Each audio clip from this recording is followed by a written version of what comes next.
Break down the performance by Matt Garza. Well, I mean, as the game began yesterday, I thought he looked just okay, honestly. I know I liked the first time through, though, when he got Cabrera. I liked the way he pitched him with the fastball up and in. I kind of liked that. But then it was just kind of normal stuff. I didn't see anything extraordinary. As the game moved along, he was battling, I thought, a little bit of his mechanical issues. But as soon as Matt hit the home run, all of a sudden, everything started to fall into place. I thought, better command. He started breaking out the breaking ball a little bit more freely, whereas it wasn't just being stuffed in the ground as a ball.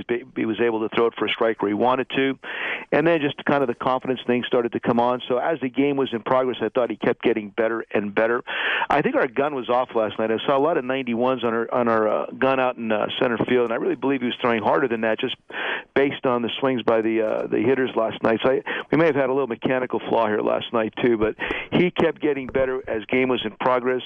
I think he started to smell it a bit towards the end, but definitely, because Scherzer was really good. So I've never seen this guy before. He's got kind of a Bugs Bunny fastball, man. That thing moves all over the place. And then once Matt was able to hit the home run, Matt was able to settle down a bit. Joe, I know your relationship with your players is special, so you must have felt like a proud papa watching all this. How nervous did you get as the game went on? Well, having been on the other side of no-hitters for so long, I thought it might be our turn.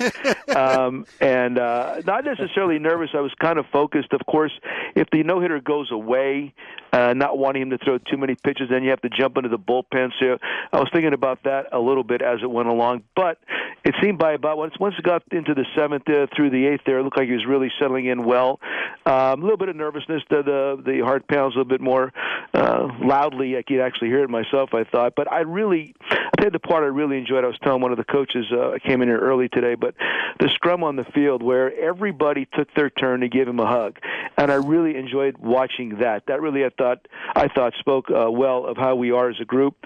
All the starters, I was told they didn't see this, but afterwards Matt was doing some post-game interviews on the field, and the other four starters stood out there just to be by him at that moment. They're really a tightly knit group. I loved it. What do you learn from a performance like this if you're a Matt Garza?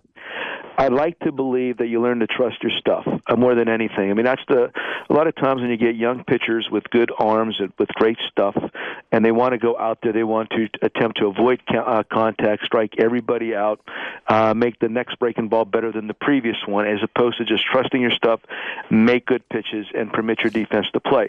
So if you learned anything out of that performance last night, I would hope that he really focuses on that term right there, just to trust your stuff, trust your abilities. He's got high-end, high-capability stuff across the board, and we have those conversations with him all the time. We've known that since we've gotten him here.